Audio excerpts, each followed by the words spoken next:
Genesis chapter 19. The two angels arrived at Sodom in the evening, and Lot was sitting in the gateway of the city. When he saw them, he got up to meet them and bowed down with his face to the ground. "My lords," he said, "please turn aside to your servant's house. You can wash your feet and spend the night, and then go on your way early in the morning." "No," they answered, "we will spend the night in the square." But he insisted so strongly that they did go with him and entered his house. He prepared a meal for them, baking bread without yeast, and they ate. Before they had gone to bed, all the men from every part of the city of Sodom, both young and old, surrounded the house. They called to Lot, "Where are the men who came to you tonight? Bring them out to us so that we can have sex with them." Lot went outside to meet them and shut the door behind him and said, "No, my friends, don't do this wicked thing. Look, I have two daughters who have never slept with a man.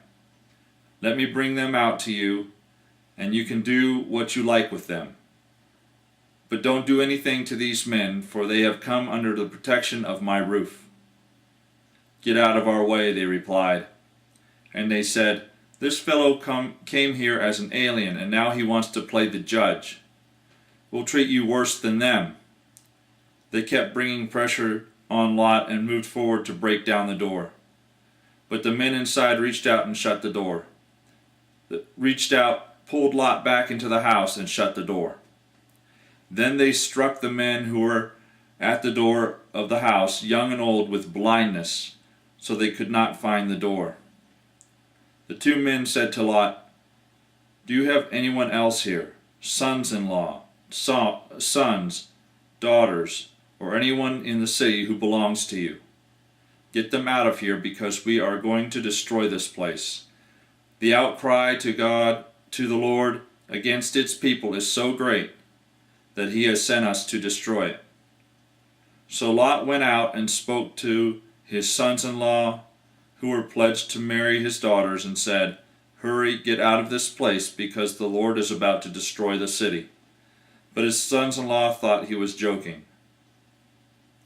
With the coming of the dawn, the angels urged Lot, saying, "Hurry, take your wife and your two daughters who are here, and you will be swept away when the city is punished." When he hesitated, the men grasped his hand and the hands of his wife and two daughters and led them safely out of the city, for the Lord was merciful to them. As soon as they brought them out, one of them said, "Flee for your lives, don't look back, and don't stop anywhere in the plain. Flee to the mountains, or you will be swept away." But Lot said to them, "No, my lords, please, your servant has found favor in your eyes, and you have shown great kindness to me in sparing my life.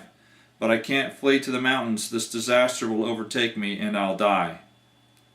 Look, here is a town near enough to run to, and it is small. Let me flee to it. It is very small, isn't it? Then my life will be spared." He said to him, "Very well, I will grant this request too. I will not overthrow the town you speak of, but flee there quickly, because I cannot do anything until you reach it." That is why the town is called Zoar. By the time Lot reached Zoar, the sun had risen over the land. Then the Lord rained down burning sulfur on Sodom and Gomorrah from the Lord out of the heavens. Thus he overthrew those cities and the entire plain, including all those living in the cities and also the vegetation in the land. But Lot's wife looked back, and she became a pillar of salt. Early the next morning Abraham got up and returned to the place where he had stood before the Lord. He looked down toward Sodom and Gomorrah, toward all the land of the plain, and saw dense smoke rising from the land, like smoke from a furnace. So when God destroyed the cities of the plain, he remembered Abraham and brought Lot out of the catastrophe that overthrew the cities where Lot had lived. Lot and his two daughters left Zoar and settled in the mountains. for he was afraid to stay in Zoar. He and his 2 daughters lived in a cave. One day the older daughter said to the younger, "Our father is old, and there is no man around here to lie with us, as is custom all over the earth. Let's get our father to drink wine and then lie with him, and preserve our family line through our father." That night they got their father to drink wine, and the older daughter went in and lay with him. He was not aware of it when she lay down or when she got up. The next day the older daughter said to the younger, "Last night I lay with my father.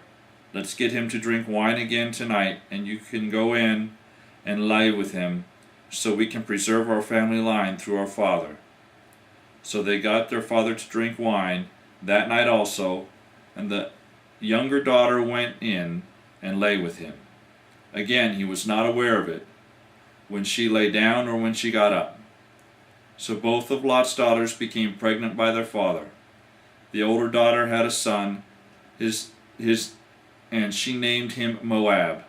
He is the father of the Moabites of today. The younger daughter also had a son, and she named him Ben-Ami. He is the father of the Ammonites of today. That is the end of Genesis chapter 19.